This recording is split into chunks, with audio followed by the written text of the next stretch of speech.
we are very happy and fortunate.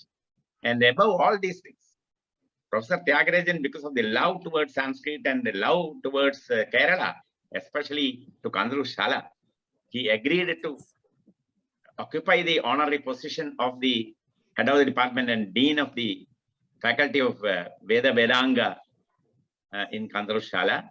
We humbly started. It is a slow process. First of all, we will create an environment in Kerala and throughout the globe, not only in Kerala,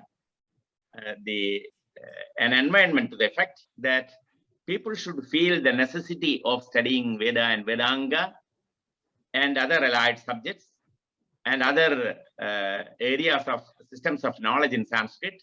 We will slowly create the environment, and then we will start the various teaching projects. Before that, we will have online and offline. We will have several seminars, discussions, workshops, and other things. So every month we have 3-4 lectures, and regularly we are having 2 lectures on second Saturday and fourth Saturday. One is the lecture series in Indian intellectual tradition, LSIIT, and VEELS. This lecture belongs to VEELS, Vedic Exegesis and Vedic Epistemology and Exegesis, the lecture series, that is VEELS. And this is the 7th lecture in the series of VEELS, and Professor Tyagarajan is here to give an authentic lecture on the topic. After the 4 parts of the Vedic literature, that is mantra, brahmana, aranyaka, and Upanishads, there developed the auxiliary scholarly disciplines, which were intended to be beneficiaries of all the parts of the Vedic literature by admitting different methods of protection and preservation of Vedic literature, Vedic hymns. They are called Vedangas, and they are 6 in number, as you know: Shiksha, the phonetic and phonology; Kalpa, that belongs to ritual; Chandas, that is meter; Nirukta, etymology; Vyakarana, that is grammar; then Jyotisha, astronomy for calendar purposes; issues such as what we call auspicious day for sacrifices and like that. Sacrifices are more important. That's why I mentioned sacrifices. Among these Vedangas, Vyakarana is called the principal one, since it draws the most essential part, that is the derivational exploration of the words and their meanings. Patanjali treats the rules comprising grammatical principles as authentic as the Vedic hymns. They are as authentic as Vedic hymns. So, and the Kayyada goes to the extent of saying that it is the rules of grammar only and not the rules of other philosophical expositions, such as Vaisheshika, etc., have the said authenticity because of its association with the Vedas. So, right from the time of Yaska, the author of Nirukta, there has been a group of scholars which opines that Vedic verses, hymns are meant for recitation only. These do not have any meaning. We may agree with him or not, but this view of Kautsa, actually this is the view of Kautsa quoted by Niruktakara. This view of Kautsa, actually it highlights in the sense that that mere utterance of these in the given forms does have something special effect. So in the Indian philosophical tradition, the Mimamsakas have been upholding this view with a firm conviction that Veda is word, and every syllable of the Veda is eternal, infallible, and unchangeable. This is the view of Mimamsakas. On the other hand, there are Naiyayikas. They are just contradictory. They are just against, opposite to this view. Naiyayikas, who propound that all words, including the Vedic ones, are created.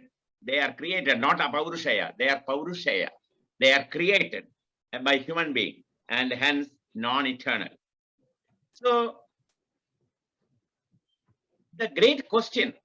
So this two point of view, these two opinions, they always put in clash and they create heated debates. And that is from the very beginning from Yaska. The question that is Veda as self-validated, ultimate evidence in the process of knowledge, as has been propounded by different schools of Indian philosophy. This is always in vogue. Veda as word, as I told you earlier, Veda as word signifies the orality of the Vedic tradition. Various appellations of Veda, such as Amanaya, Vak, Shruti, or Shabda, cannot, whatever is heard directly from the preceptor, from the Guru, what we hear directly from Guru. In this respect, Veda considerably differs from all such literature which is characterized, classified, categorized, and elaborated and on certain patterns. The literatures are categorized on different patterns. So this is quite different from these patterns. The genres of literature, that is what we see. From the point of view, Veda is Shruti and not as a Shastra. Then Shastra is a text of systematical. Whether Veda is a Shastra? Can we accept Veda as a Shastra? Shastra is a text of, what is Shastra? Shastra is a text of systematized knowledge with a set of technical terminology. So you cannot claim that Veda is a Shastra, but there is always a possibility, a plastic nature, a flexible always, that Veda can be treated as a Shastra.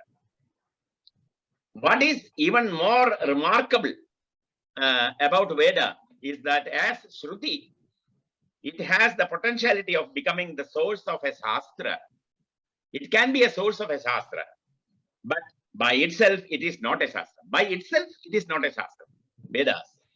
And in other words, Shruti have the plasticity, that is nature of plastic. So plasticity of the material of a perfect form, which could, if so desired, be molded into a Shastra. So it can be molded as a Shastra, but it is not a Shastra. This distinction of Shruti and Shastra is an important point to be kept in mind before going ahead in this regard.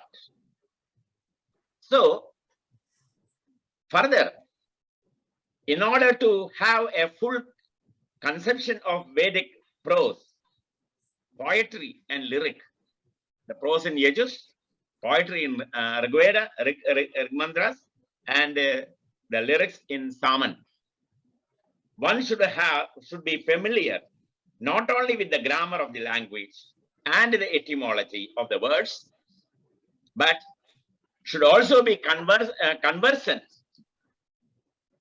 with the proper accentuations, different types of ucharanas, udatta, anudatta, surya, like that. Being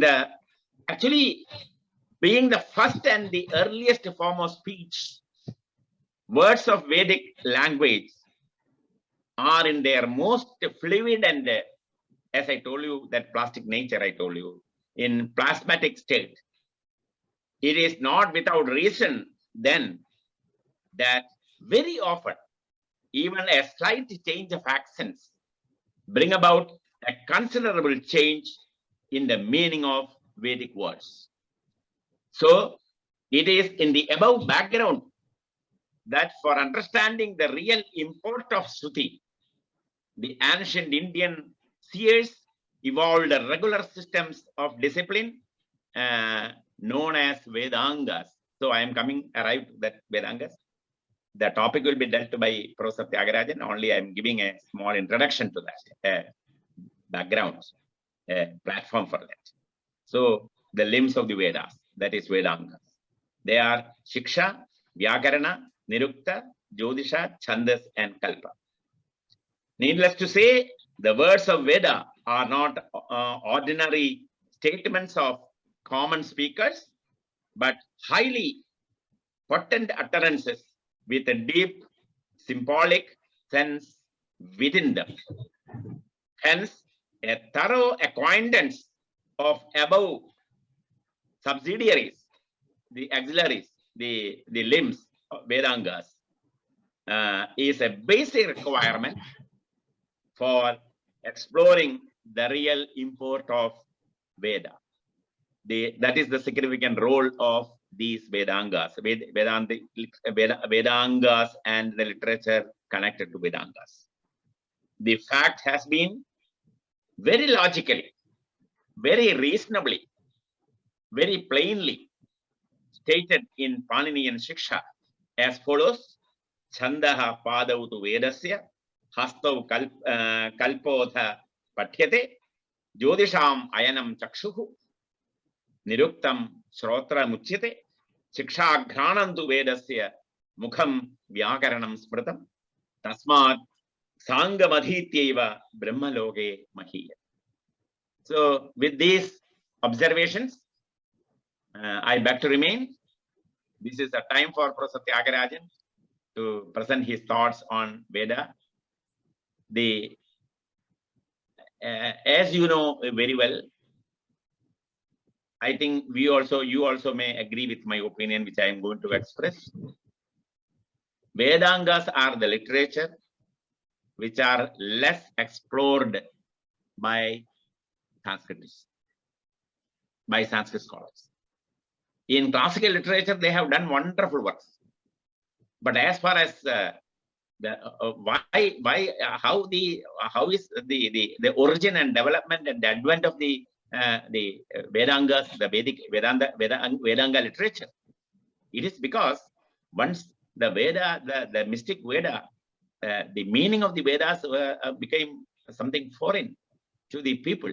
They could not follow the meaning of the Vedic mantras, hymns, and it became essential that an interpretation, an exegesis is required. It became essential to follow Vedic literature even by great scholars. Even great scholars, they require a tool to interpret the Vedic mantras, Vedic hymns. So in that way, the Vedangas originated. So these Vedangas are not well explained, well used by the scholars in the tradition, and we see that we have only very few serious studies. Some Vedangas like Nirukta and Chandas and something, they have sufficient studies are there. Some studies are there, not sufficient. But in other Vedangas, even that is absent. Not. If, for example, Shiksha. Shiksha is a field where you can do very serious research work, and very serious attempts can be made and extract very valuable unearth so valuable information from those the Shiksha literature. But very few, very limit what we call very few studies. Even those studies are not that much significant. So these are the present position. So that is why Kandru Shala is rightly taken up the Vedangas to popularize Sanskrit Vedic literature, to know Vedic literature in the tradition, and also we have to see in the modern situation, in the contemporary life, in the present day worldly life, we should know what is the relevance of all these Vedic hymns. To know that, we should first study the Vedanga literature properly. So for that, we are preparing a platform regularly. This will be the opening lecture. And from here, so many other lectures are in the pipeline. And we will be we are arranging those lectures in due course in the coming months. With these humble remarks, I beg to remain. I welcome one and all to this Kandalur Shala online platform to hear and also to participate in discussion of the lecture going to be delivered by Professor R. THIAGARAJAN, a noted scholar in the country. Thank you.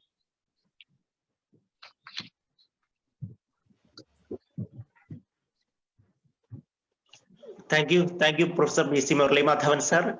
He has given to us a wonderful introductory speech about the Vedic tradition, and also he has gone to the philosophical elements and other Sanskrit knowledge also.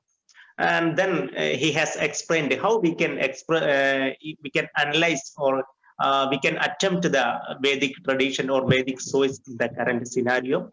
Thank you once again, sir. Now, tonight we have a wonderful academic event. We are expecting one of the most remarkable personality in the field of Sanskrit, Professor R. THIAGARAJAN, sir, former head of the Department of Sanskrit, Presidency College, Chennai. I heartily, most respectfully invite Professor R. THIAGARAJAN, sir, for the lecture speech.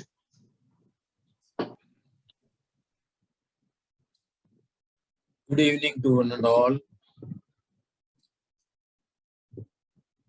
I am really happy to have been invited by the most popular scholar,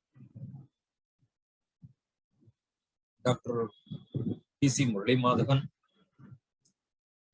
to address the gathering here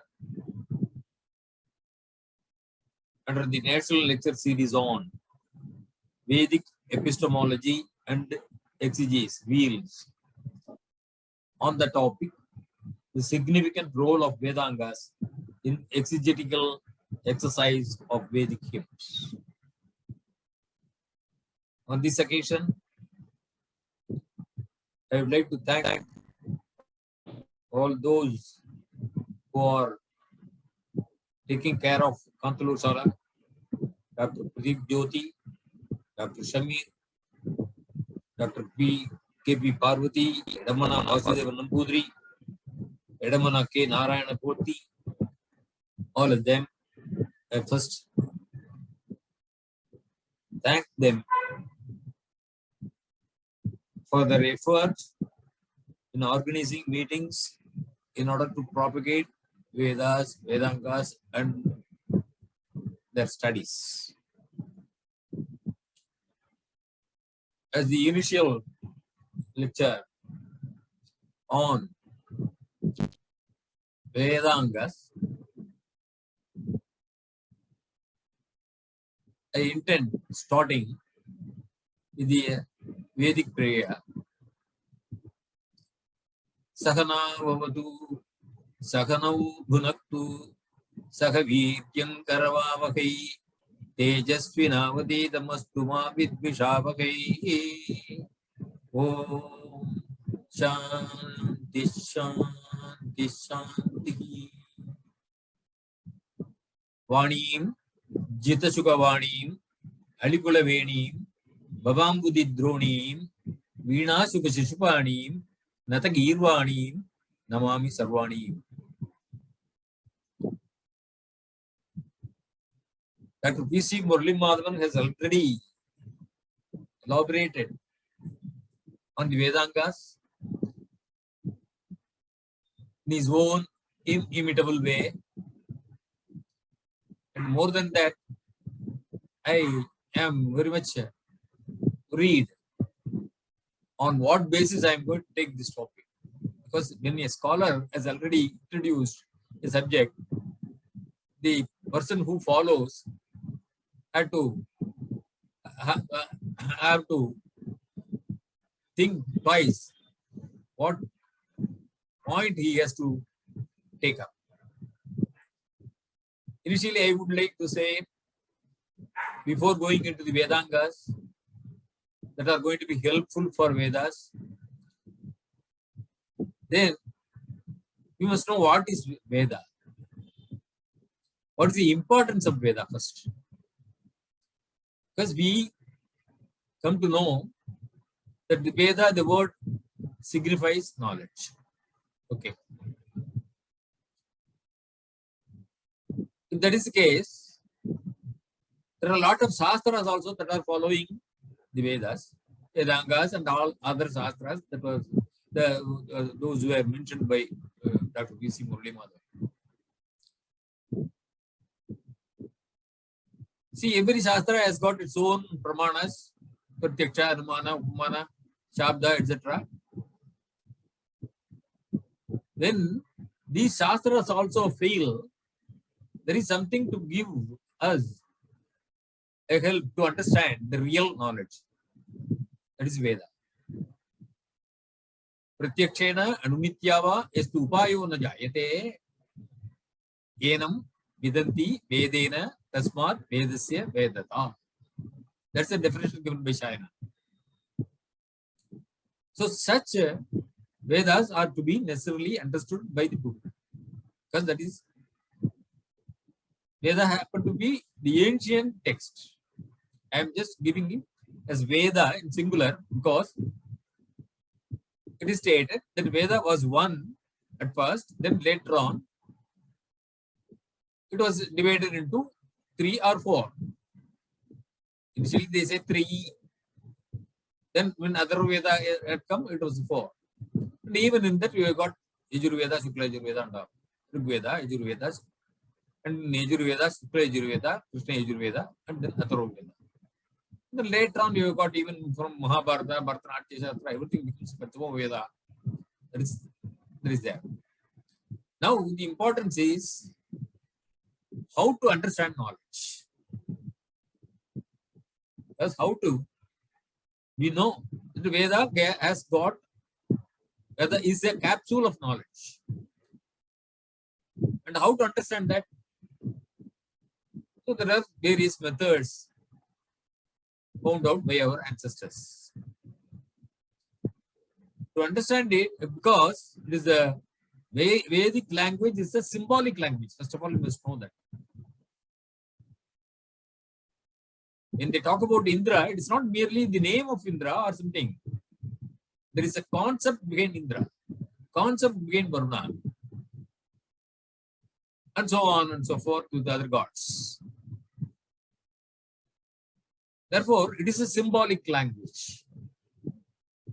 So, in an ordinary spoken language or some other language or written language or a language that can be easily understood, we can make out the meaning with the help of the dictionaries and all. But to understand the symbol, it's not that much easy. Because what type of symbol they used in those days is making a hiatus between the modern and the ancient days. You are not able to gauge what is that. Even in Brihadaranyaka Upanishad, we find a symbolic start with a cow. So everywhere we have a symbol. So what type of symbol it is? That has to be understood, for which there are Vedangas. They say it is the limb of the Veda. That means what? Veda is conceived symbolically as a man, Purusha. That's why we call him, we call Veda the Veda Purusha and all. And that Veda Purusha has got Veda Angas. So we'll have to understand initially that Veda itself is a symbolic representation of a Purusha here as far as the Vedangas are concerned. Now, Veda, if you take it up as a literature or a book of knowledge, then Vedangas develop as ancillary studies for the Vedas. But its insights into meters, structure of sound and language, grammar, linguistic analysis, etc., are being made in the Vedangas. The Vedangas happen to be the last treatises of the Vedic literature. Later on, though we call Upanishads also during Vedic literature, all Shastras also Vedas, we say, but Vedangas are the last treatise of Vedic literature because it purely deals with Vedas. And of course, grammar and ethics are taken out for secular usages also. Panini Siksha narrates 2 verses on the importance of the Vedangas, which describe Veda as a Purusha having 6 limbs as 6 Vedangas. Chandas are his 2 feet, Kalpa are his 2 arms, Jyotisha are his eyes, Nirukta is his ears, Siksha is his nose, and Vyakarana is his mouth. So in this connection, because I may not find suitable context for me to express this, when Chandas, we say, are his 2 feet, we may remember in Bhagavad Gita, there is Chandam si yasya parnani yastam veda sa vedavit. There he is conceiving Chandas as the leaves. So a symbolical representation also there. So everything you must know that when they are describing these things, they are the symbolical expressions. Now, Chandaha Padautu Vedasya, this is what was quoted by V.C. Murli Madhavan earlier. Astaha Kalpota Patyate Jyotisham Ayanam Chachuhu Niruktam Shrotram Uchyate Siksha Pranam tu Vedasya Mukam Vyakaranam Smrtam Tasmat Sangam Adityeva Brahmaloke Mahiyate. So all these things are ultimately leading to Brahmaloka only. That means Dharma, Artha, Kama, Moksha. So everything is pointing towards Moksha.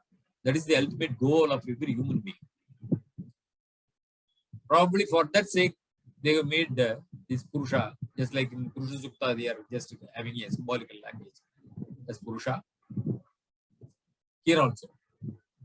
The oldest record of their names occurs in the Mundaka Upanishad, where they are named as Siksha, or phonetics or pronunciation, Kalpa or ritual, Vyakarana or grammar, Nirukta or etymology, Chandas or meter, Jyotisha astronomy. And our Kantalur Sala also has put Dve Vidye Veditavye. The same thing in Mundaka Upanishad it is stated, Dve Vidye Veditavye Idihasma Yad Brahma Vido Vadanti Paracha Parachaiva Aparacha. Tatra Apara Vedo, Yajurvedaha, Samavedo, Atharvavedaha, Siksha, Kalpo, Vyakaranam, Niruktam, Chando, Jyotishamiti. These subjects were an integral and essential part of the ancient Vedic education system, aimed to promote an all-around development of the students with a better understanding of the Vedas and Vedic practices.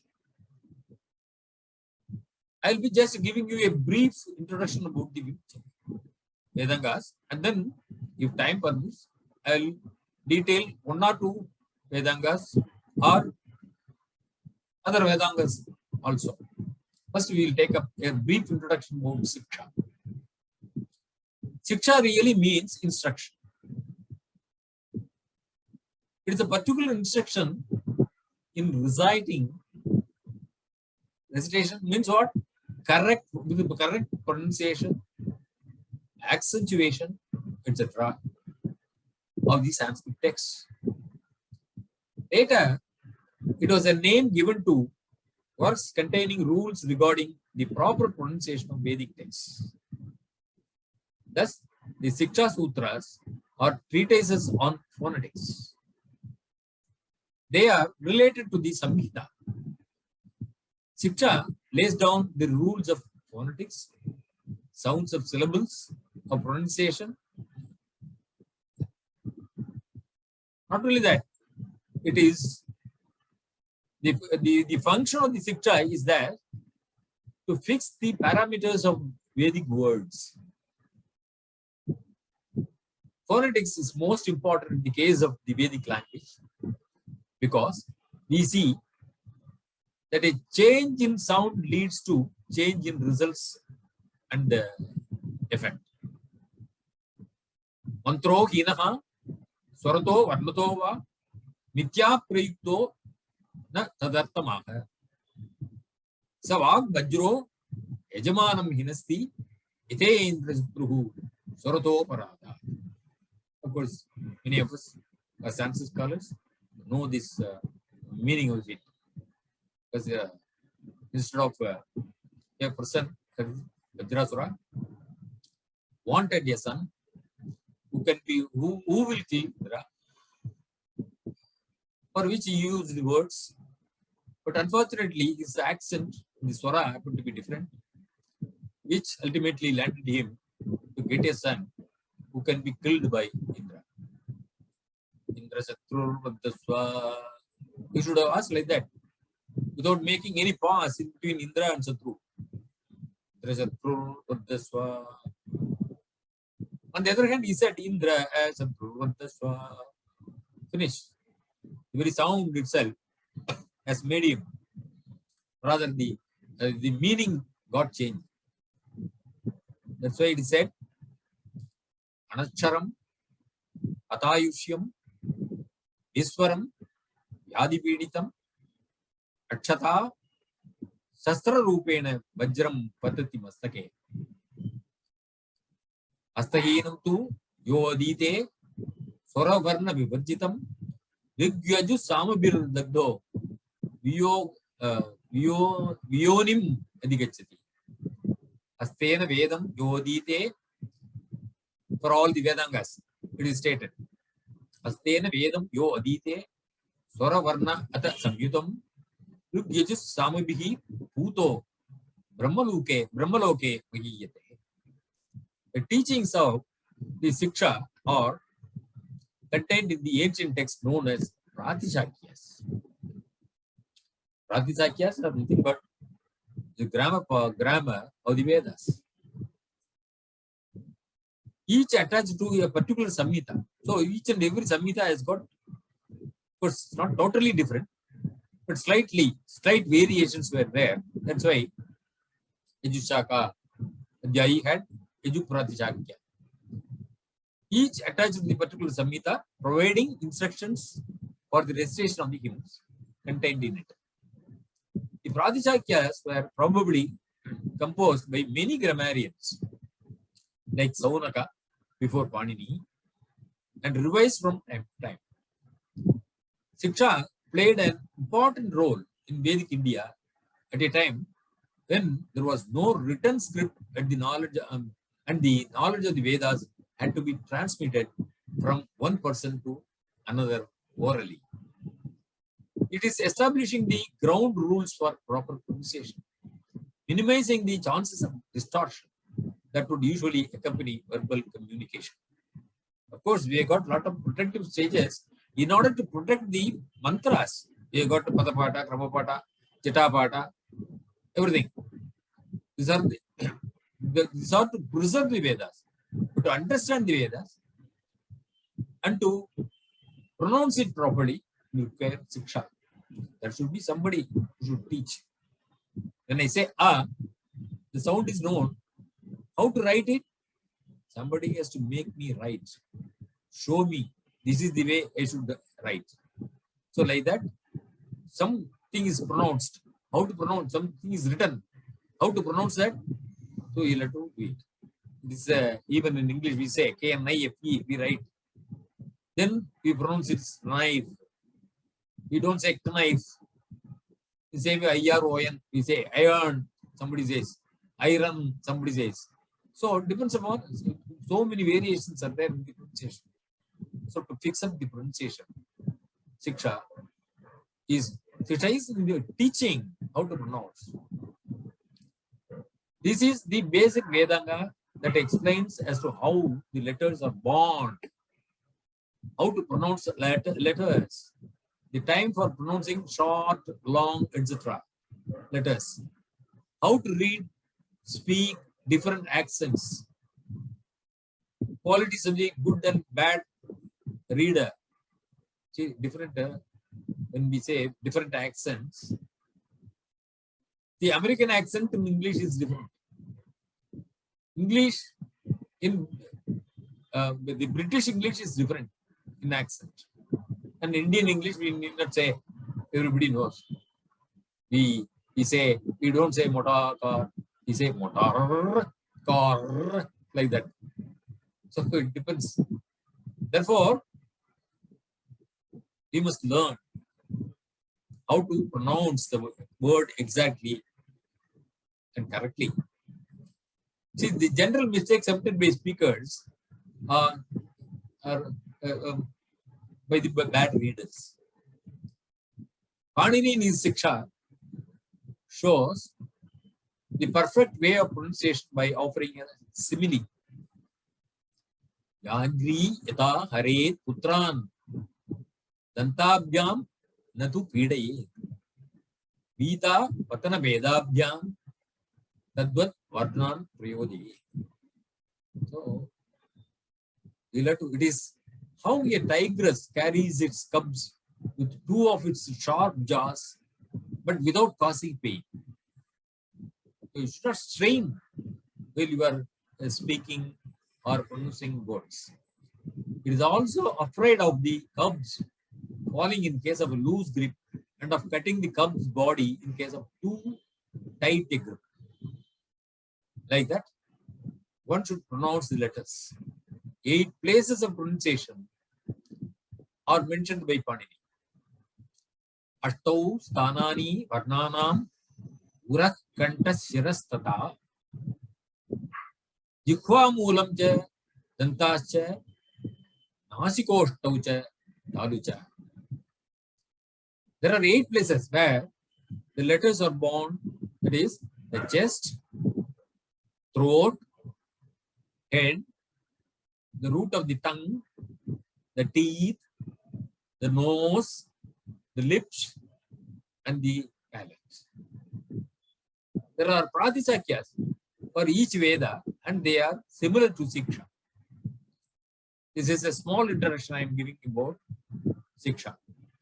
Later on, if time permits, I will in detail I will discuss about it. Now we will go to Kalpa. The second Vedanga is Kalpa. There is Kalpa means there is dealing with ritual, which is called the arms of the Veda Purusha, hands. Why we are performing through hands? So that itself is a symbolic presentation. Why Kalpa is given as hand?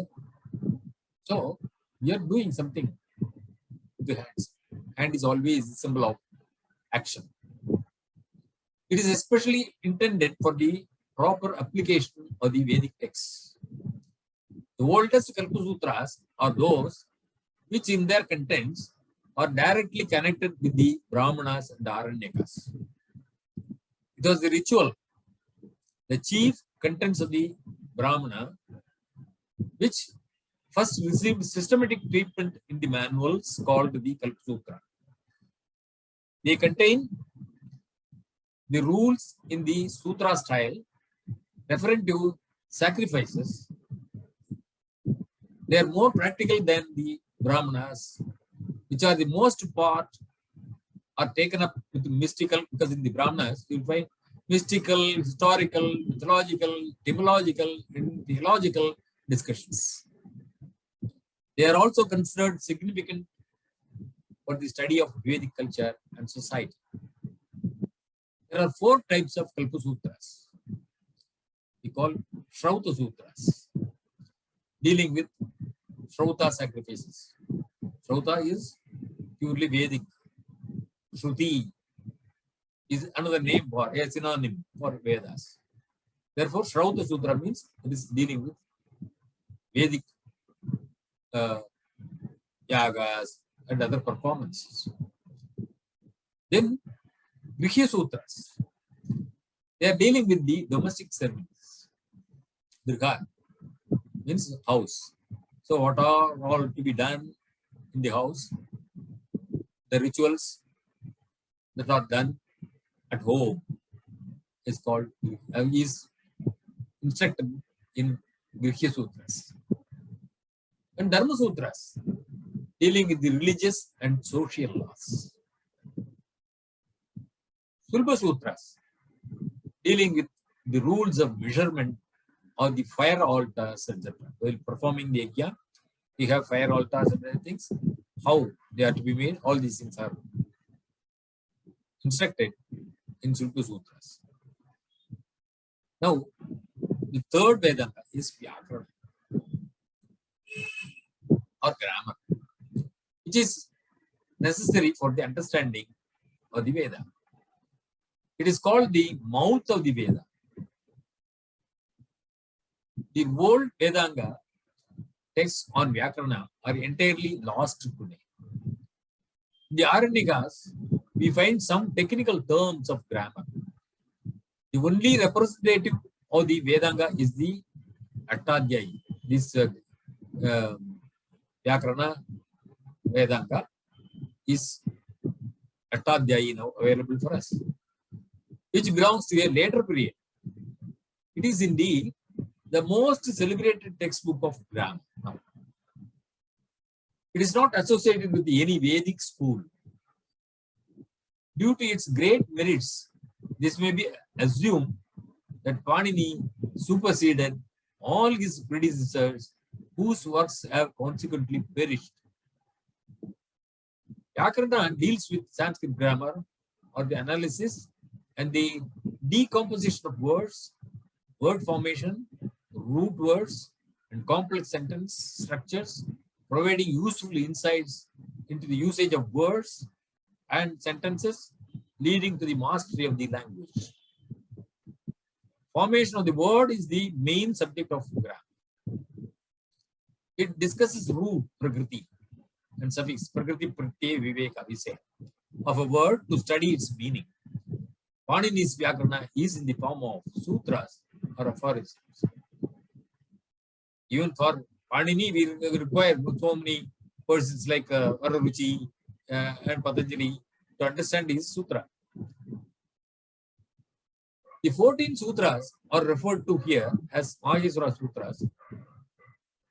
They were originated from Nataraja's Damaru sound and other things. These informations are very well known to us because we are, the audience happen to be well versed in Sanskrit. Anyway, while we are touching upon the subject, we will have to just refer to those things also. Vararuchi has written a commentary on Vartika or Vartika. Sage Patanjali wrote an elaborate commentary on Bhashya on it. That's why we say Mahabhashyamba Taniyam, Maharajyamba Sasaniyam. So such a merit we are just giving for it. Literally, Vyakarana means an instrument that separates perfect shabdas from imperfect ones. The bottom line is that the sages of Indian origin wish to achieve dharma even through the use of shabdas.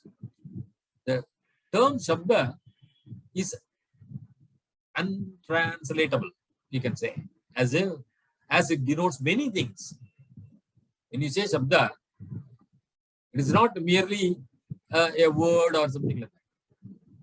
Denotes many things, namely varna, phoneme, prakriti pratyaya, morpheme, pada, word, vakya, sentence, then avantar vakya, sub-sentence, then mahavakya, a discourse, para, pasyanti, madhyama, then spota, vaikari, dhvani, that is sound, etc.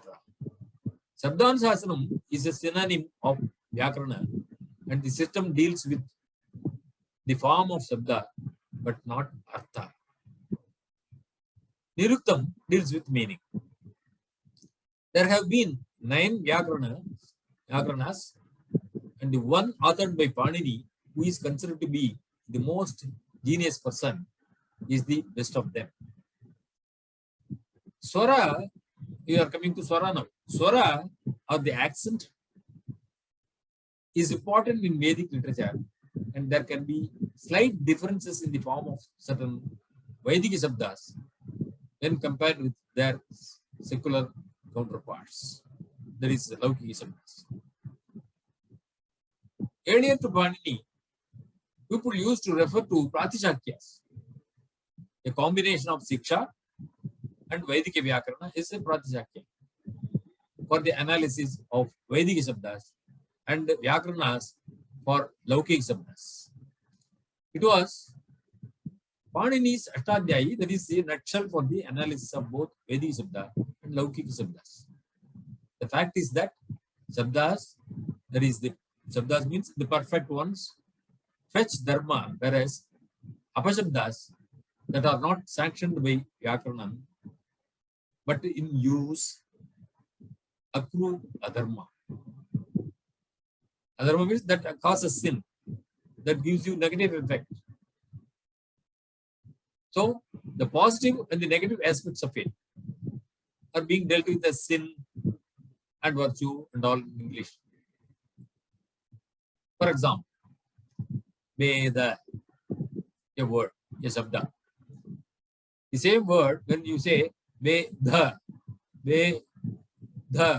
Veda, etc., used in the same sense are Apashabdas. Naturally, language undergoes change due to several factors. It is only Sanskrit, that is Samskritam, the language that has got the samskara or refinement of Vyakaranam that has been protected through the ages. Patanjali, with his acumen, achieved Vyakaranam a place among darshanas, such as Vedanta, Yoga, etc. Darshanam means one which exhibits the Tattva, namely Brahman, which means attaining moksha. Vyakaranam is described as the mouth of Veda Purusha, thereby suggesting that it is the most important among the Vedangas that we have already seen. All the Vidyas are based on Vyakaranam. Prayoga Sharanam Vyakaranam is the norm. Prayoga Sharanam, that is usage as its base. In other words, the Sabdas already used are being analyzed and registered. That is Vyakaranam. So, in Veda also, we will have to analyze like that. In this brief introduction about Vyakaranam, I am just going to Nirukta because I am to cover all the Sadangas. Since many Sanskrit words can be split into more than one way, and the Vedas contain many obscure and unknown words, Nirukta deals with the interpretation and analysis of different difficult words and provides insight into the hidden content of the Vedas. In this context, I would like to remember while Ganapati was writing Mahabharata under the instructions of Vyasa, the condition was that Ganapati should know the meaning, whatever Vyasa says. Then only he should write. But when Vyasa was dictating, Ganapati started writing speedily because he understood everything because he is Jnanakaraka. So Vyasa was a little bit troubled. He was tired, exhausted, because he could not cope up with the speed of Ganapati, who is a writer. Writing is so difficult than speaking. So he felt that he should make Ganapati struggle for some time. Then he said, at a particular context, he used the words. Nadijalam Keshavanari Ketu. Then immediately Ganapati stopped. He could not understand what is what. Nadijalam Keshavanari Ketu. Nadi is okay. Jalam is okay. Keshava is okay. Nari is using the Hraswa. Whereas Nari, the Rikara is Dirga. Then Ketuhu he says. Okay. So there is some, it appears to be some grammatical mistake. Then, not only that, the context is totally different. He is uttering the words. Nadi, Jalam, Keshava, Nari, Ketu. So he was struggling. Then immediately, Vyasa pronounced it in a different way. Nadi, Ja, Lankesha, Vanari, Ketuhu. Ganesh understood. Nadija, Nadyam Jataha, Nadija, Vishma. Iga Putra. Nadija, Lankesha, Lankaya Isaha, Ravana. Everybody knows. Lankesha Vanari, Lankesha Sevanam, Ashokavan. Ashokavan is Ari, Hanuman. Lankesha Vanari, Ketuhu. He said, then under the context, he is referring to Arjuna.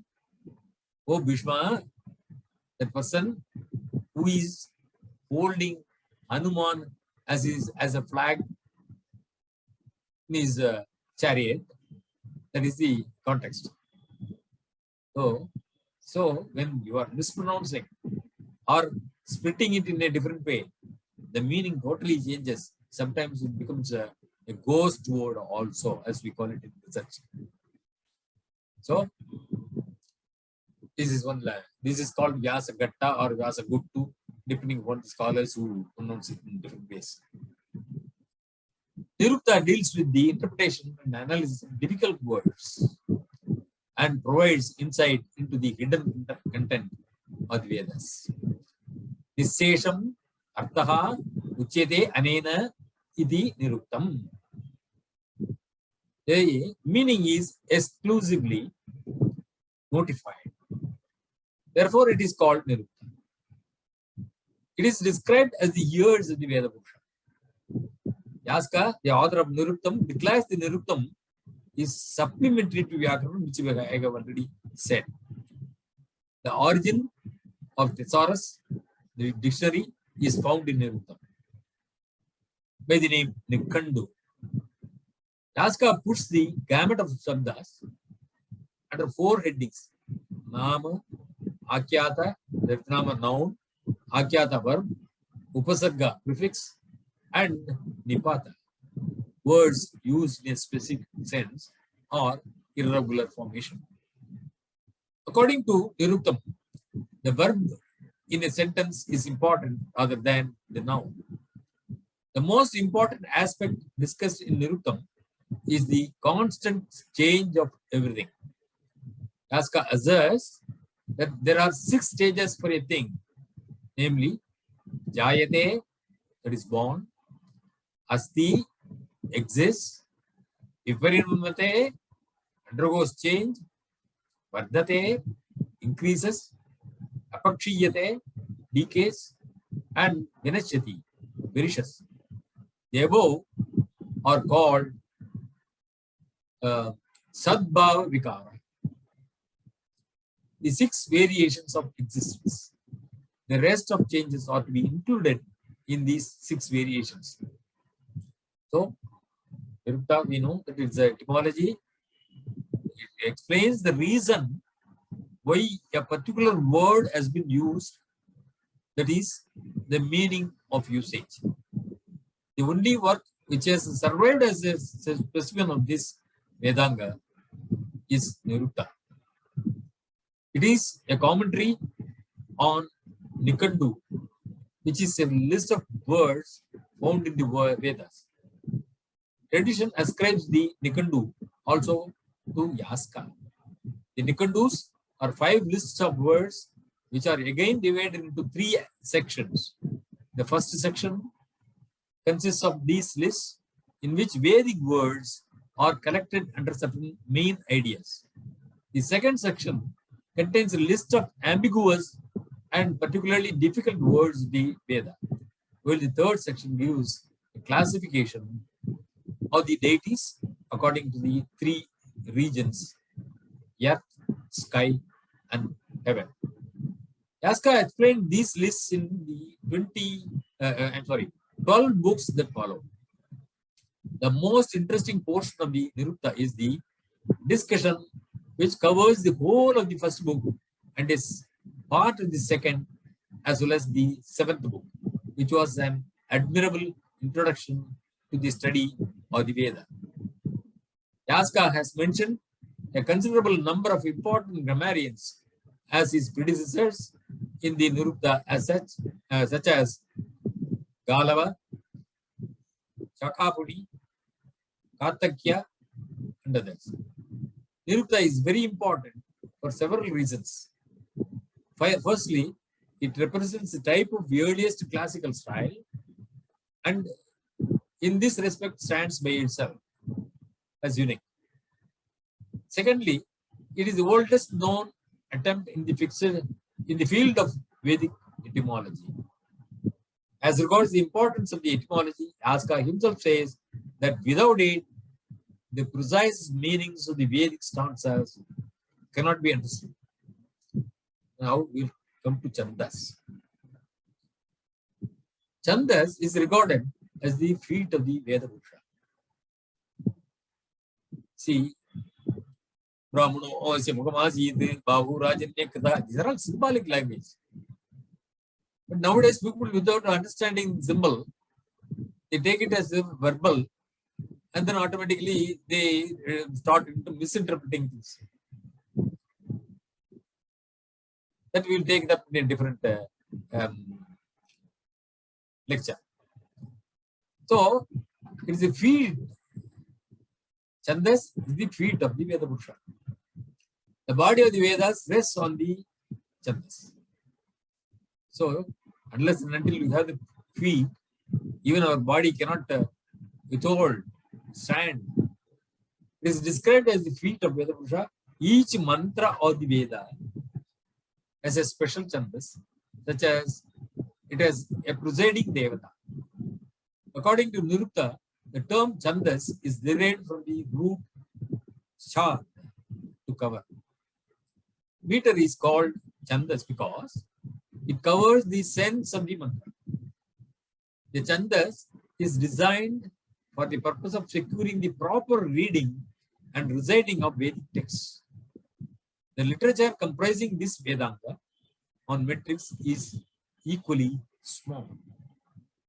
The texts dealing with Vedic meters are as follows: Rik Pratisakya, Andayana Shrauta Sutra, Nidana Sutra of Samaveda, and Chandas Sutras of Pingala. Each of them contains a section varying slightly from each other on Vedic meters. The term Chandas is used to mean Veda. Even Panini uses in some place, different context. Bahulam Chandasi, he says. So Chandas is used to mean Veda and the discipline related to prosody. Here it is the later. Pingalacharya, the author of Chandas Shastra, is considered a popular authority on Chandas. There are 7 chief meters called Brihat Chandamsi available in Veda. Even in Sandhya Vandana, we are hearing the mantra. Gayatri, Ushtup, Anushtup, Brigati, Pankti, Ushtup, Jagati, Chandamsi. The Chanda Shastram also discusses Laukika meters along with Vedika meters. Pingala picks up the origin of Chandas from Veda. He says, Trishtupa Ejati. He is performing the sacrifice with Trishtupa. Brihatya Gayati. He is singing with Brigati. Gayatya Stauti. He is singing with, praising with Gayatri. Like that, there are 8 ganas. Each gana consists of 3 letters. Ya, Ma, Ta, Ra, Ja, Ba, Na, and Sa. So ganas are also there. So there is in later Vrittas and other things, we find these ganas. Of course, we all know about it.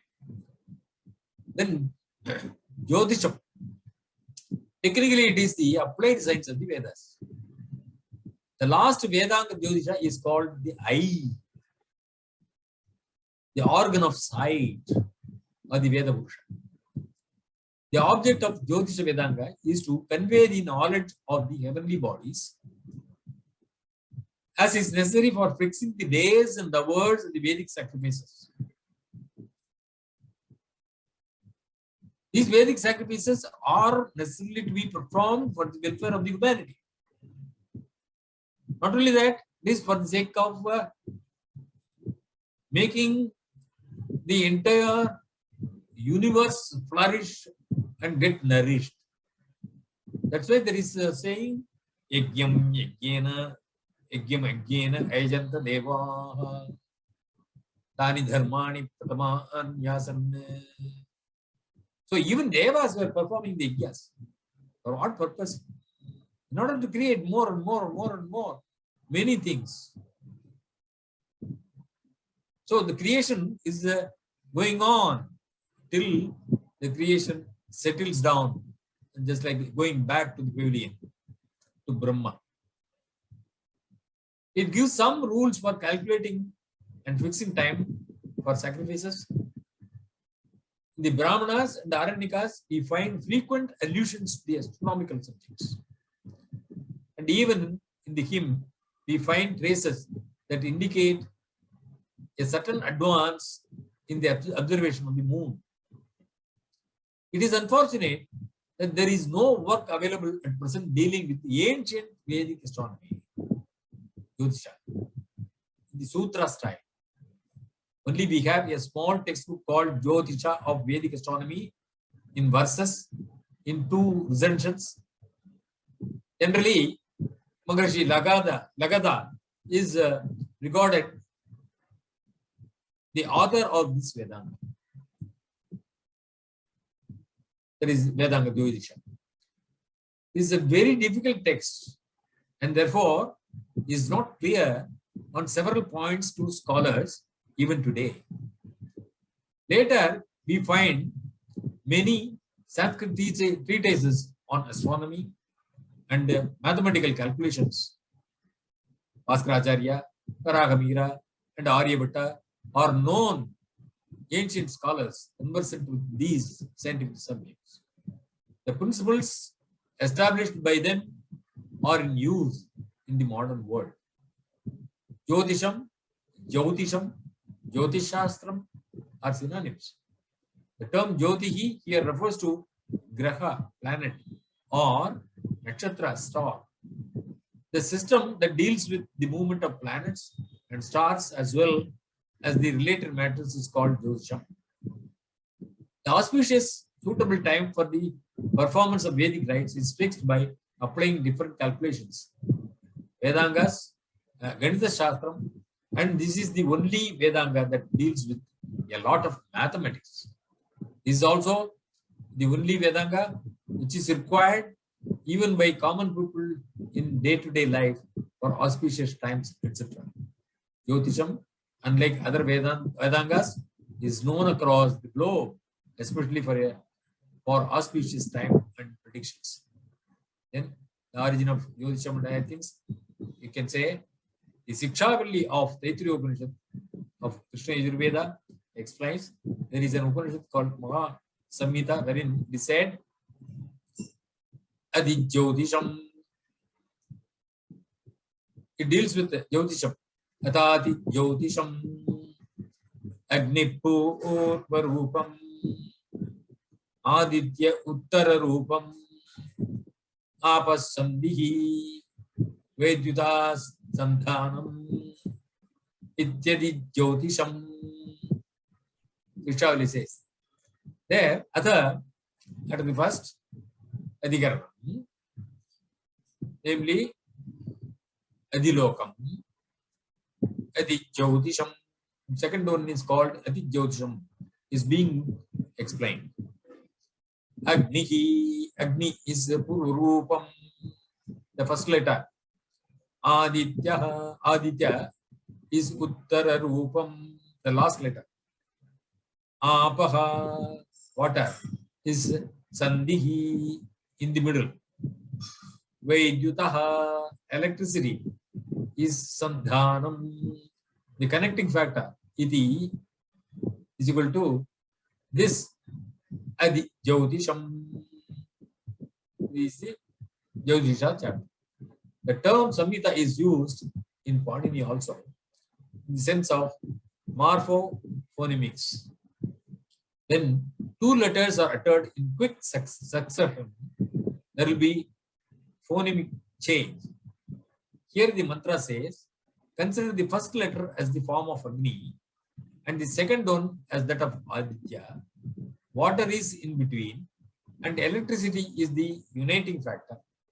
Thus, the Adhikaranam called Adi Jyotisham is explained. Now, one should worship Upasana in the same fashion. The system is divided into three skandhas parts. Muhurta skandha, dealing with auspicious and inauspicious time. Jataka skandha or Hora skandha or Palita Jyotisham deals with the predictions. And Siddhanta skandha dealing with the preparation of Panchangam or Almanak. It was Lagadacharya who compiled 3 works for 3 Vedas called Vedanga Jyotisham for Archa Jyotisham for Veda, and then Yadusha Jyotisham for Yajurveda, Atharva Jyotisham for Atharva Veda. When recited with the Ganam, it is called Samaveda. The Rigveda, when recited with Ganam, it is called Samaveda.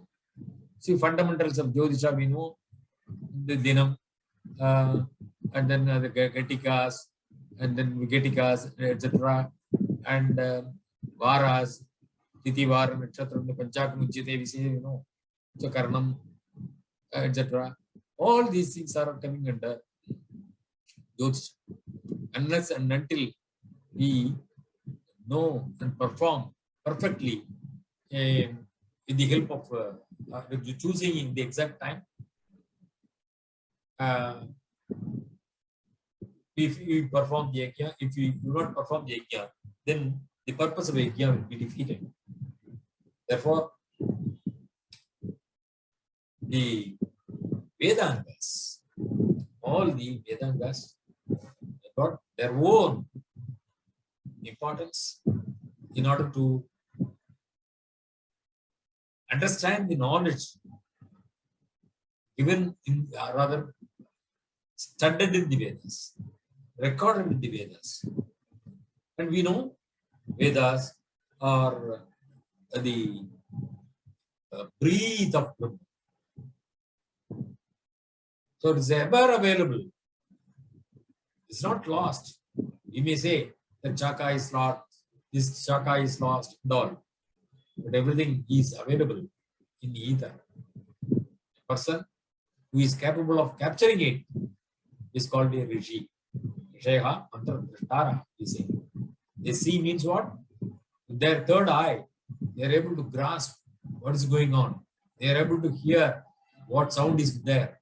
They are able to dissect through Vyakarana what is that word, and through Nirukta they could make out the meaning of the way, and then ultimately they understand that everything is the functioning of Brahman in through different ways,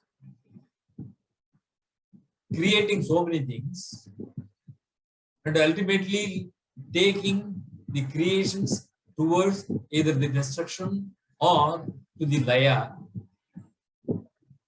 This has to be understood by the human being.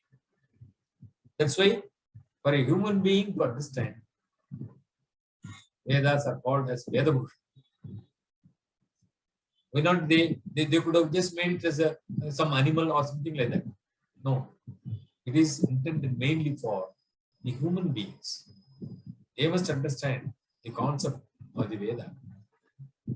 So when you are feeling the difficulty, then these Shadangas are coming to our help. These Shadangas are to be first read, then go probing into Vedas. And such Vedic probings may give you different insights and enlightenment also, depending upon the grasping capacity of the human being. And in this context, I would like to draw your attention that there is a book called Isha, written by one Angiras from Baba Atomic Research Center, where he has interpreted the entire Ishavasya Upanishad in a way that every letter is taking a person, or rather giving you the knowledge of nuclear physics. What a fantastic idea. So, we must know, it depends upon the grasping capacity. The Vedas give you many things. It is not one single word. That word has got so many meanings that it is giving you, it gives you as a flash. Because it is the divine word. Therefore, even Swami Dayananda means Dayananda of olden days has given his ideas about certain mantras. That even he has gone against the interpretations of certain Vedic interpreters like Sayana, and then he has found out this particular word is meaning only this. But unfortunately, these people have conceived the meaning in a different way. So you can go through the works of Dayananda, where we find a lot of new interpretations, and all interpretations are acceptable too. But at the same time, we cannot just ignore other interpretations, also ancient interpretations. That means what? So Vedas have got the capacity to give any number of meanings, and it could be interpreted in any number of ways, in a positive way. And if it is going to be useful for the society, then that will be an enlightenment for the human being. And every now and then, the deep study with concentration, just like tapas, satapo, tapyata, satapas, tapva. That's what is said, in the Vedas. Therefore, tapas, we need to get into these Vedas and Vedangas. Then this tapas will give us a lot of information which we were not aware of. And at the same time, we will be wondering how this small word could give so many meanings. How the entire Vedas could supply meanings not only to the present world, even it is talking about the future. So therefore, that's why it is called as Sanatana. Vedas are eternal, always available. Capture them. And there may be people also in the days to come that they may be hearing those sounds, and they may have their own interpretations, and ultimately they may have different or new inventions in future. That's why these small children also have got immediately, just like child prodigy, have got a lot of talents and other things soon, or even at young age itself, soon after their birth. Why it is so? It is only the Vedic vibrations that have gone into their minds. Though they are not in a position to say how they got it, it is the sound and the meaning exhibited to them by the divine grace. So, in these few words, I'd like to say Vedas are very, very important. That gives us a very great knowledge, and we have due to short of time, I have just given only the brief thing. And if time permits, I will take up the detailed discussion on each and every Vedanga later. And I am really happy for having got this opportunity given by Dr. Murli Madhavan, who is my close friend, not only classmate, but also a roommate, and all things we were very close when we were studying. So such a friend has given me the opportunity. Really, I thank him. I thank the audience. I thank all those people who are attending this lecture. Namaste.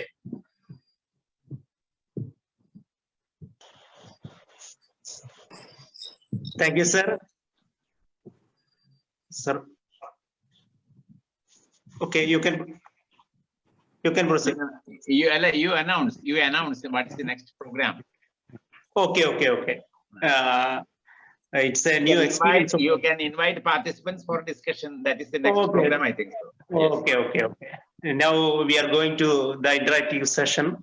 I invite if anybody is willing and asking questions or some clarification about the topic. I invite one and one. Sir, you, Pisimurli Madhavan, sir. You can. Yes, I will start. You can start. And Okay. there are various scholars like Narayanan Bhatti sir, our own beloved chairman. There are several people to participate in the discussion. So just I will initiate. See, it is a very, very practical and very knowledgeable introduction given to the Vedangas. It is a vast ocean. Each Vedanga is a vast ocean. Then why and how or why we put all the six together, six Vedangas together, it becomes a Mahasamudra.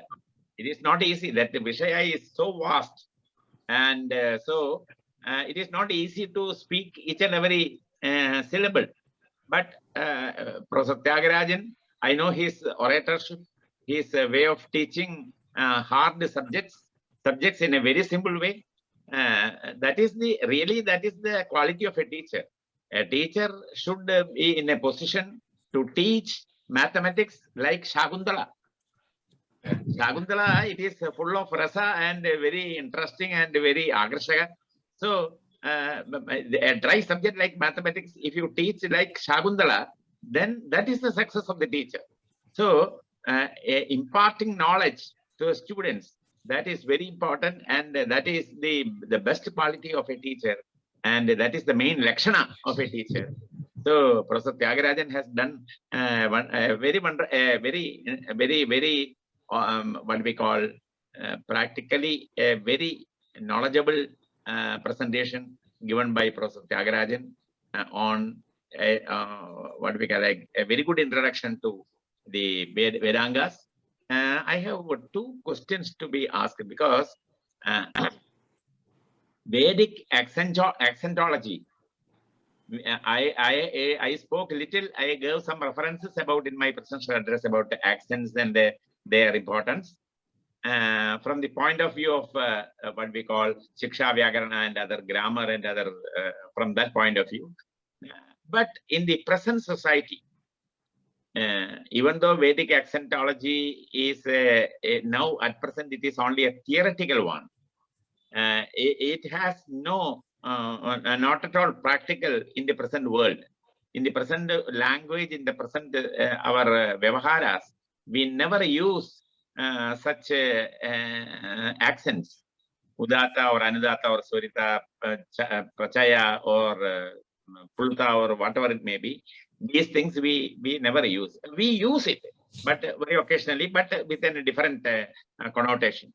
So, what is your opinion in studying these accentology? There are different methodologies and different ways of this ucharana, and to preserve the insight, the meaning of the Vedic hymns.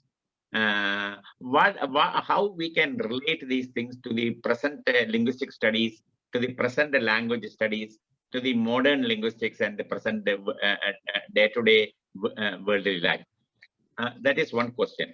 And yet another, I see there are, I think that I will ask later.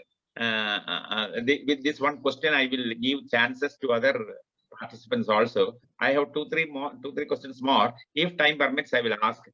This is very relevant regarding because people speak very high about the Vedas, about its accentology and like the accentology and like that. But what is the present use and how we can relate this great knowledge of accentology to the present what we call methods of studying language, and how we can put in use? Is there any use after all? If at all, if there is any use, how we can use it, in what way? So that is my question. I think now others, those who participate in this lecture, they are invited, especially our own Vedic chairman, Vedic scholar, Sri Edamana Narayanan Putti.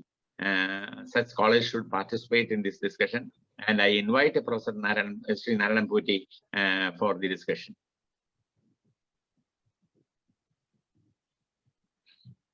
Now, shall I answer the question? No, I think you can speak everything at the end. I think okay. so. Okay. Yes, after hearing all these things, you can speak. Yes. Sri Narayanan Putti. Putti Sarale. Thank you, sir. I am here. Putti sir, we invite you to participate scholarly in the, the present. Is your field. Yeah. I am an ordinary controversial man. No. The controversy is because you know something. Otherwise, there is no controversy at all. Thank you, sir. First of all, let me express my heartfelt congratulations for your prestigious award. We are extremely glad and proud of you, sir. Thank you. Thank you.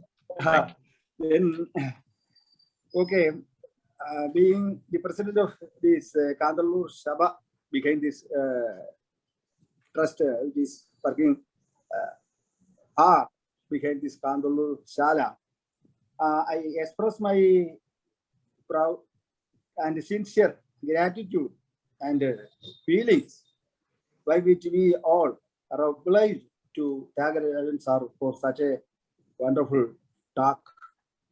Because in the very initial address, presidential address, Murali Madhavan sir said that it is not a light subject because it is most controversial one. Why many thinkers and big heads quarreled like anything. On such a delicate and controversial subject, we are poised, and now we are finding to get a balanced view. Here, THIAGARAJAN scored fully and successfully scored, because being a teacher, he has to analyze. He should not be partial to any school of thoughts. So he wonderfully, without becoming a blind follower of any school, he wonderfully struck the balance and indirectly he showed the limitation and importance of every school and every department of these Vedic tools, that is Vyakara. Okay, then my doubt is I am with ordinary human beings who are not scholars, or who are the inclusive people who are not a knowledgeable person, but they can understand, or they are desirous about knowing the Veda. So we all know that Veda is pertain to knowledge. The Dhatu itself shows that the meaning is Veda is knowledge. Then to know the knowledge, wonderfully THIAGARAJAN sir started with in his speaking. To know to understand the knowledge, we are using certain things at levels. So how far, my doubt is, sir, how far it is useful. I don't think that not praised by the experts of these different schools, different Vedangas. I am doubtful. And in such an extent, are these instruments useful? Because, see, let me allow to express an example. You can criticize me and give a good answer. So that is why I'm putting this example. Because when we study Shakespeare, these are an original text. Even though it is Sahitya, by studying in Shakespeare, we use many tools there. We use Bradley's criticism and many famous criticism we are reading. And in the general criticism also can be called as a Shastra, we read Hudson and many, or in poetics we read Sidney. So though it is these schools and the tools, I would say, help to understand Shakespeare, but it is a student for a primary standard in BA class. It will be useful to understand difficult this literary piece. In that way, it is good. In that way, once upon a time, Parashuraman sir's gates were used. Very good explanation about annotations and essays are there. But student mug up it, and if they express or write the expositions of Parashuraman, he will get 60% or 70% mark. Nowadays, the attitude is changed. We are in modern times. We are questioning everyone. If anyone blindly mug up Bradley's criticism and write in exam, he will get 0 mark. Not to speak of Parashuraman sir, because nowadays we are interested to know how much analytical power, how much the methodology he occurred to derive the original meaning from the original text. My humble question is it applicable to the Vedas also? Because I am as an ordinary, I am not a scholar. Though some people praise, I am an inclusive learner only. My subject is not Sanskrit. So let me say, even regarding the Veda also, shall we promote compartmentalized knowledge? Because an expert in his lifelong study, he is studying that compartmentalized knowledge. He is an expert in the Shabda only, as far as Panini or Mahabharata, whatever he studies, he is studying fundamentally the Shabda. How much percentage it will help to the meaning? Because Veda is knowledge, meaning should be understood. So, this Veda, how much it is spent, there may be some limitation. I am not saying that not useful, but yes, unnecessary praise this Vyakarna much. because it is necessary. Because without the sound, we know there will be meaning. So to understand its sound, but the Shastra of sound, by knowing it, how far we are become successful in knowing knowledge, I'm doubt. Then about Kalpa, you said, sir, Tyagarajan, sir. Yes, exactly. It is exposing the symbolism in a fantastic way. But in Kalpa, through Kalpa only, we cannot understand this full meaning of the symbolism. It is only a guide only. But in Niruttam, Yaska proudly, with a great courage, he says that the syntax or the grammatical upasargas are not important. Even noun is important. Noun or verb, to know the noun, whether a word represents a noun or verb is not important. Yaska courageously says, because the word has some meaning. So the meaning is many persons for ages saying the Indra Shatru. See, Indra is the meaning, Shatru is meaning. So Indra Shatru, first of all, you have to know what is the symbols of Indra, or what is the symbols of, what is the pertain to the Shatru there.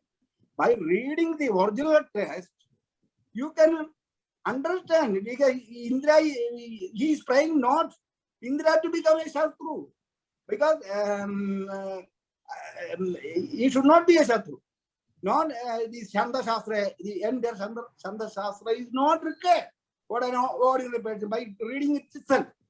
I am saying with doubt, because the compartmentalization of notion, this knowledge, through these tools is a great tragedy created, because see, it institutionalized and made permanent certain meanings. The Veda will not appreciate or will not justify, because the original reading of Vedas, Shruti itself shows, because once upon a time these Vedangas were not there. Rally was not there, Sydney was not there, but literary pieces were there. So, I'm not going to elaborate. The original text, if Veda is a Shastra, you correctly said, Veda can be, Murliman sir said, it can be developed as a Shastra. I strongly believe that. Veda itself is a Shastra, because people are saying, oh, we don't know, we are not able to realize anything by reading Veda. It is absurd, because these Vedangas, fundamental methodology and rules were rudimentary form, is explained by the rishis themselves. So, the tragedy is nowadays no one is reading Veda, the proper text, and from there they are not getting the fundamental methodology exposed by the Veda. Rather, the secondary auxiliary things are gates are we are missing. If you have any doubt, you can consult with the Vedangas or auxiliary subject. But the neglected aspect is the original text and the original Vedanga principles in rudimentary form, the methodology to analyze the meaning. The rishis express their words to impart knowledge. So any child should know the meaning. For that purpose, they developed a methodology and they exposed it in itself, in the original text itself. But I am sad, sir, pardon me, nowadays scholars, not only for centuries, they neglected this aspect. So I am very eager to know your opinion about my words, if there are any mistake, and you should show me and correct me. Thank you, sir. Thank you. Yes. Is there any other questions? Yeah, I have one question. Yes, Comment. please ask, sir. Yes, sir. Most welcome, sir. Most welcome.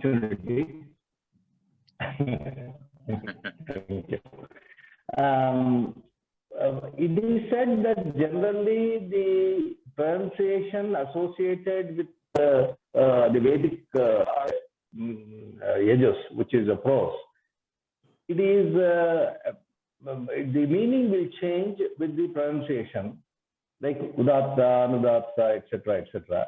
And therefore, it is very important that we should do the right pronunciation. That's what I heard. At least it has been said by multiple people. So if the meaning is changing with the pronunciation, how come that there are certain instances where it seems the pronunciation marks have been created with a text which is a normal prose for chanting? This also I heard from other people. I'm myself am not at all a scholar or not initiated too much into it, but out of curiosity I was generally finding out. So the 2 points I'm trying to make. Number one, why is this pronunciation in the first place required, which is also a related question as Professor Murali Madhavan has raised, and of course he has a lot more to say on that. But my question is, why is it required? And secondly, the answer I heard is that it changes the meaning. So the right way you have to pronounce it to get the right meaning. If that is the case, then how come for the normal text at a later time, people have put some pronunciation marks so that it can be chanted in that particular manner? These are the 2 points I want to be included, Professor THIAGARAJAN sir, during your covering. Good. Very good question. Thank you.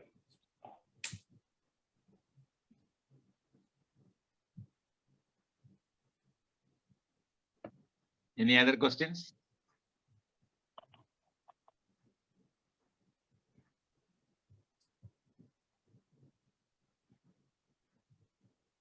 We can, Professor THIAGARAJAN, if no other question, we can.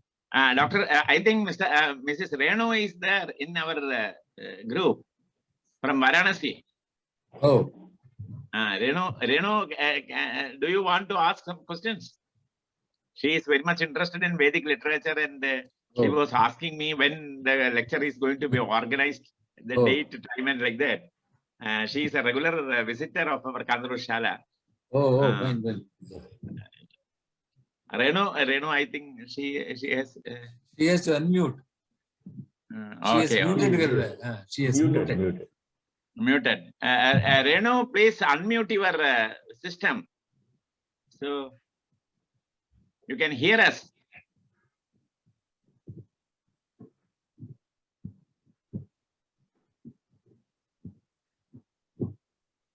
Perhaps due to some connectivity, there may be some problems. I think you can start, Professor THIAGARAJAN. Okay. In a what we call as a concluding remarks. Yeah. First of all, with regard to the relevance of this Vedangas, as Mr. Murali Madhavan has raised, how it is going to be currently useful. It is if we consider the Vedas to be knowledge, that is the understanding of knowledge, understanding the symbol. As I started earlier, I said it is a Vedic words are symbolic words. So to know these things are required. Okay. Why should we know Vedas? That is the important thing. Now, without Veda, can we not manage? No. Vedas are just like, I can compare it with we can take lot of softwares from the Vedas. So knowledge of software, that is, it's not actually software we are talking about in the computer industry. What the concept that they are focusing in computer industry with regard to software, I'm just telling. So all things, many things are coming out from Vedas that we'll have to know it, for which we require a tool. And there are different types of tools. And currently the knowledge of leave off the interpretation of Vedas. The Vedangas, when they are talking about the pronunciation and other things, as Guru was asking about it, it's very, very important. By the slip of the tongue, that is, by not using the correct word and the correct word, there may be a lot of problems. So when you use it exactly correctly, then people have a very smooth way of running the life. Just thinking about a line, and then a person is just pronouncing Vyagra, Vyagra, Vyagra. So when the mind and the words do not coincide, then there will be people will say that we are mad. So the importance, the relevance of these Vedangas are in our day-to-day life with regard to our common language too. Unless and until we know the concept focused in the Vedangas, we cannot apply this in our worldly language, Laukika language also. That's why Pandini was so clever enough to deal with Vedika as well as Laukika Sabdas. If the sound, we have been talking about Indra Satru Daswa, that is only for an example. Just to make you understand that mere accent may turn the meaning away.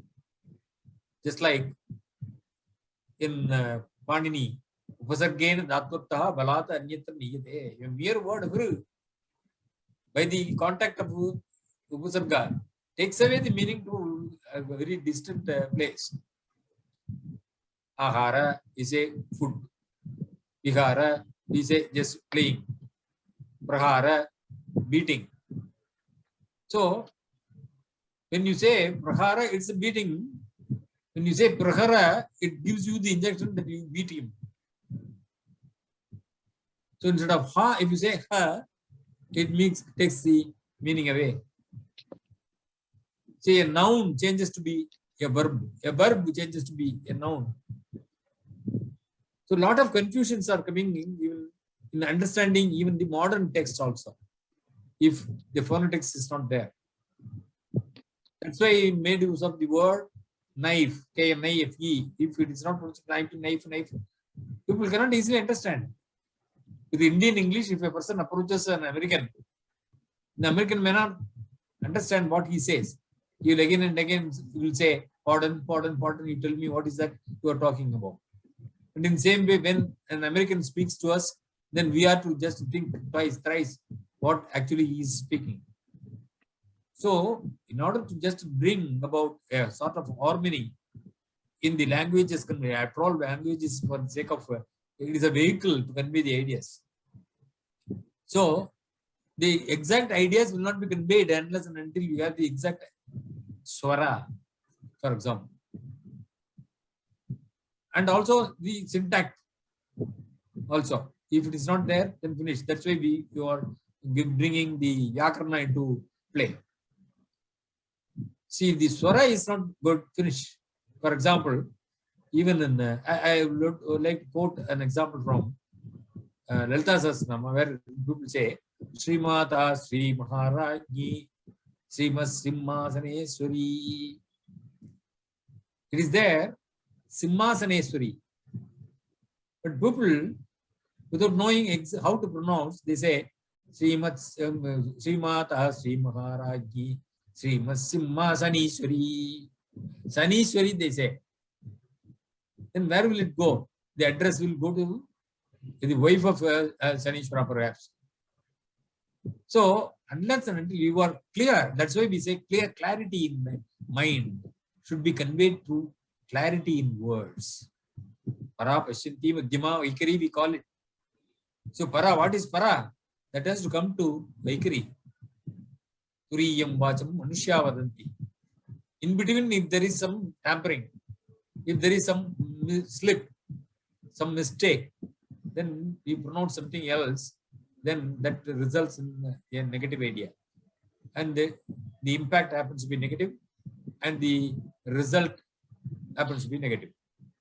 So, to be very clear, we should have, whatever it may be, the relevance is know the concept that has been already given in the Vedangas to interpret the Vedas, or to be made applicable to the languages that we speak also. So this is a very basic idea. That is the knowledge that we gain from the Vedangas.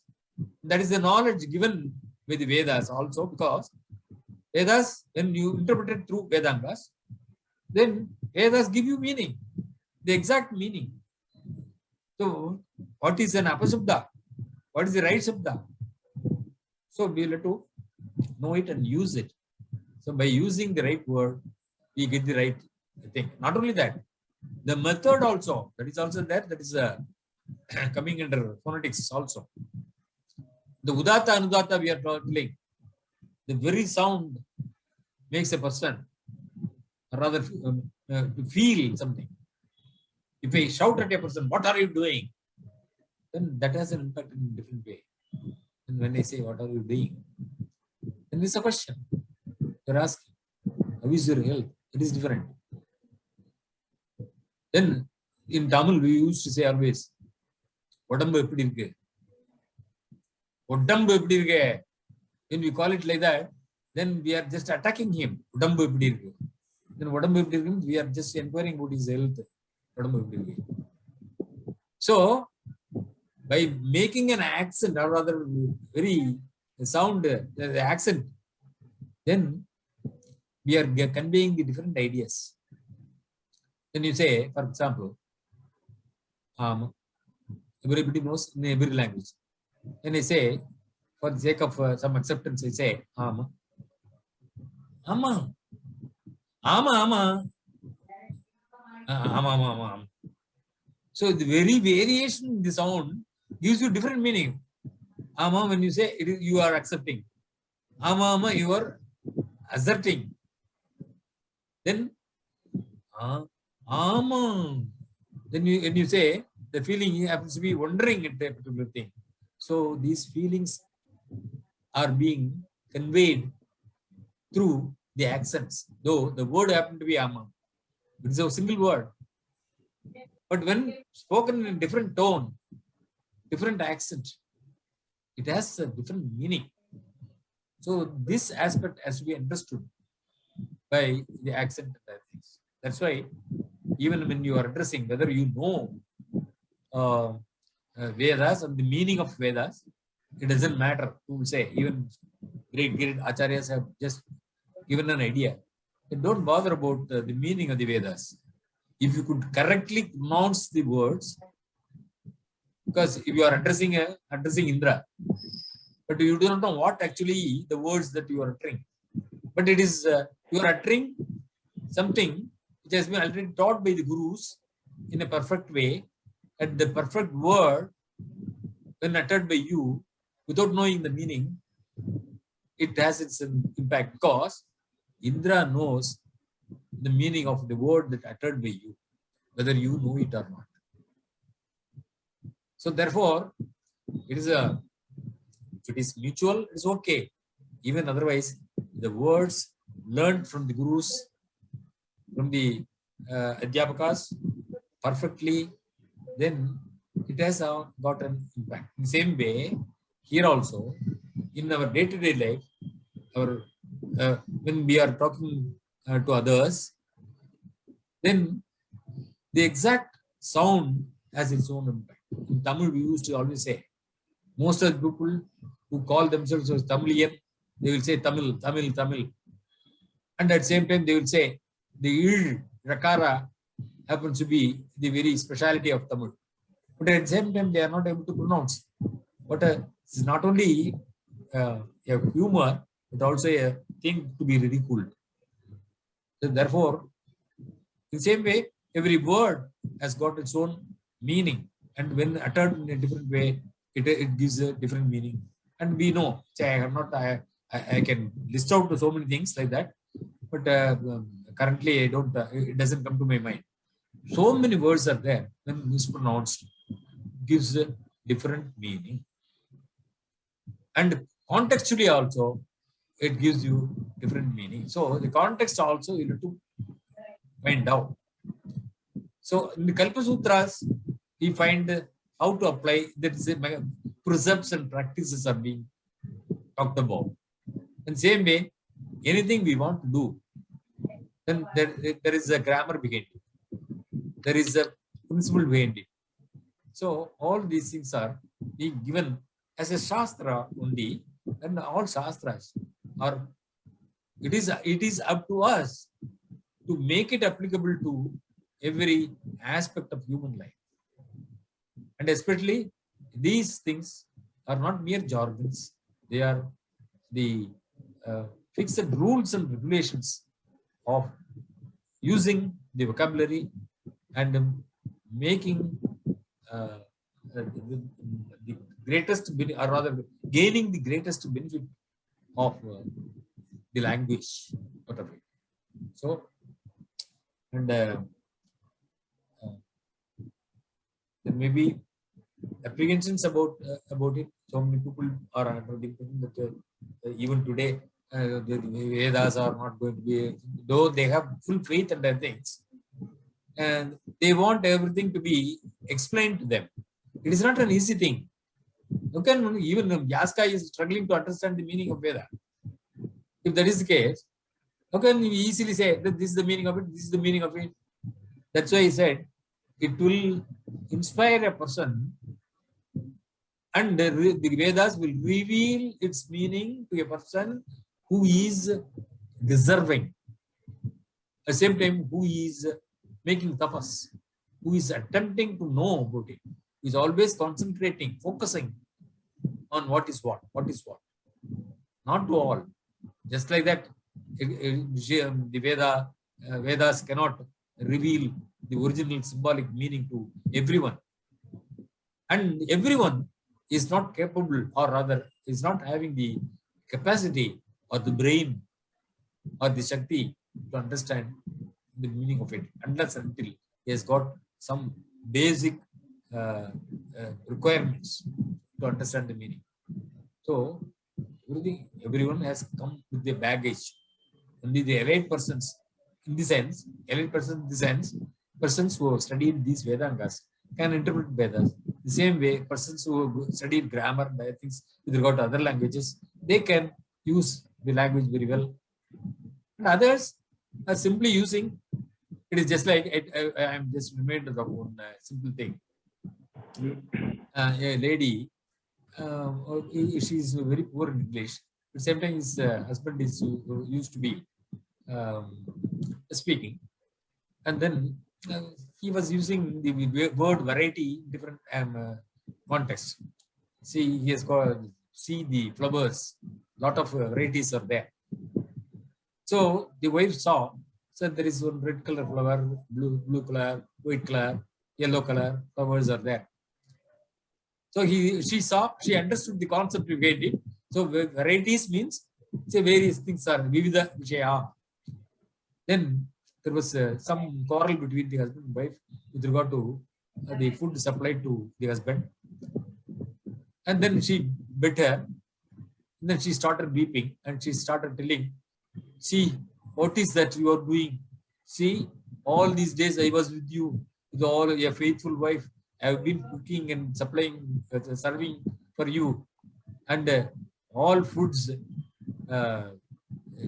I gave you food in various designs. Instead of telling variety, she says, I gave you various designs of food. So you have to understand that when it is not used properly, the understanding of the speaker is also difficult. At the same time, it will be a matter of ridicule. So many things we can say. So it is a knowledge of everything is very good. Knowledge is power. And to know the knowledge, you should have some knowledge. That's all.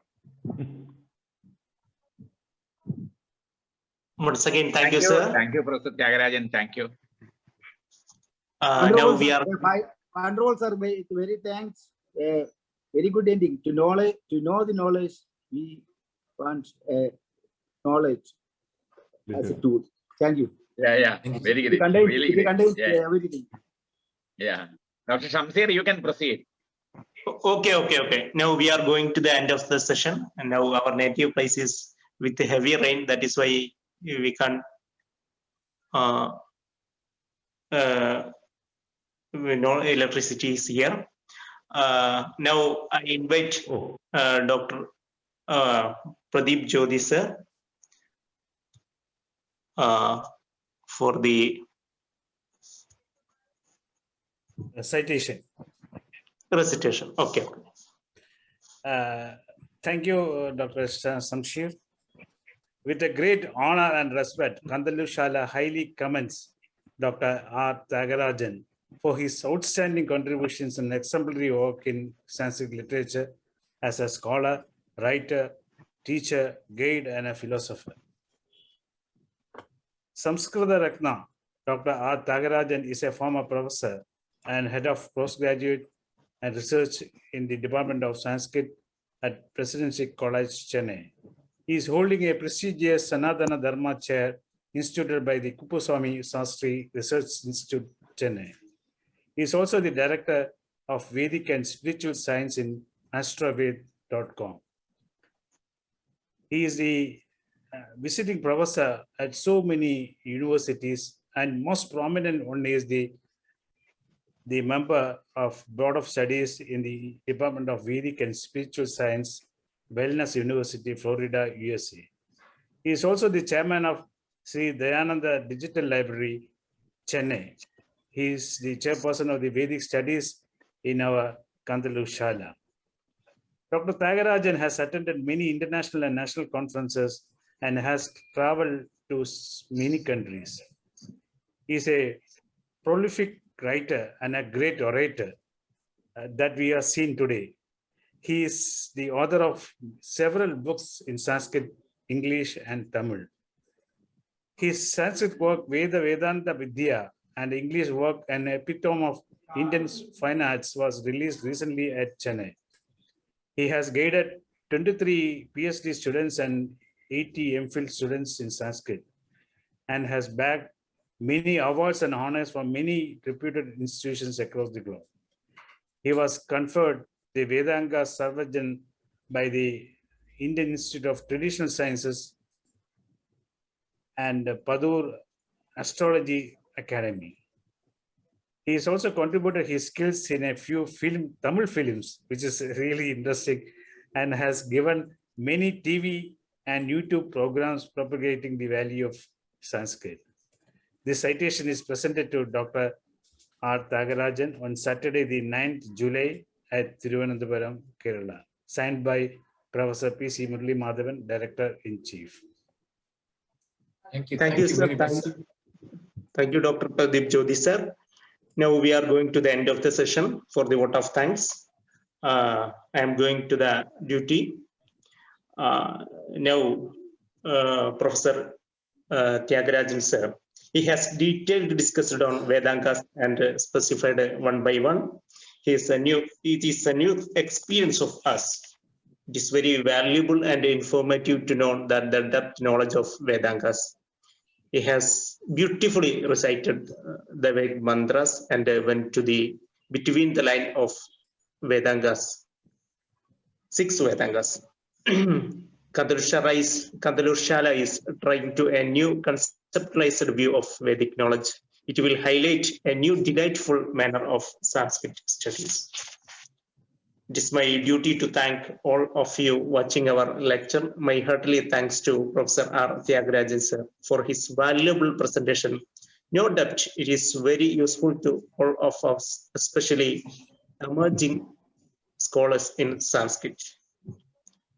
Then all we know that Professor P.C. Murli Madhavan sir is given a wonderful introductory speech, and also he is the keystone of the successful organization of the program.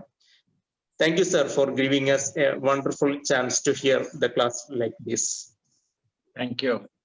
Then I heartily thank to Edavada Vasudevan Nambudiri and also Dr. Pradeep Jyoti, sir, member trustee Kandalur Shala Sabha for the academic program. I also thanks to Edavada K. Narayanan Pochi, sir, and Dr. K.P. Parvati for the academic event. Finally, I thank all of the program coordinators and participants. Then I invite Edavana K. Narayanan Pochi, sir, for the Shantipada recitation. Om Sahana Vavatu Sahana Unaktu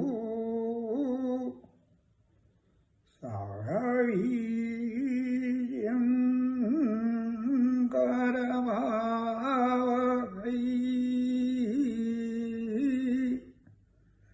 Tedasvinavadhidamastu Mavidvishavai. Om Shanti Shanti Shanti. Om. Thank you, sir.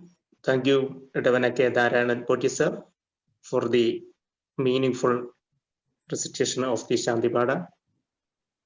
Once again, Also, Kandalur Shala thank Dr. Shamsir, who is a young scholar in the Sanskrit field, who is the assistant professor in Kerala University in the Department of Sanskrit, and organizing several Sanskrit programs. A very enthusiastic young scholar.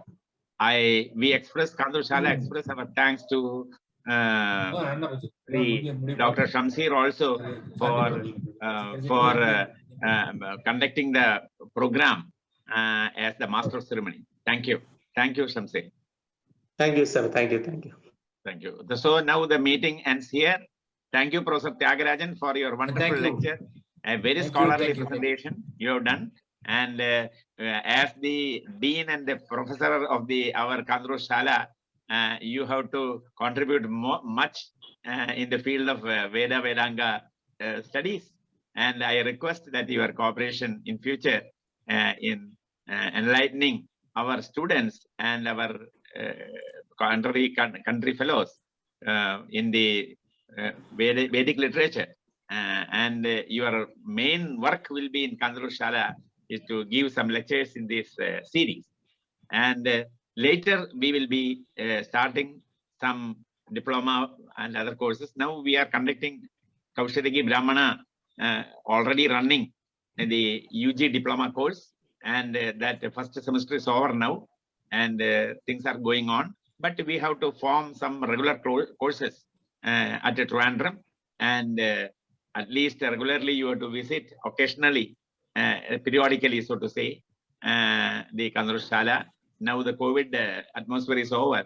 Now we physically also, we must be in a position to meet each other and start our work. I hope everything will be what we call can be done as we plan.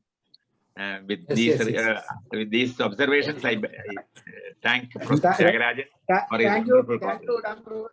THIAGARAJAN, sir. Thank you. Thank you.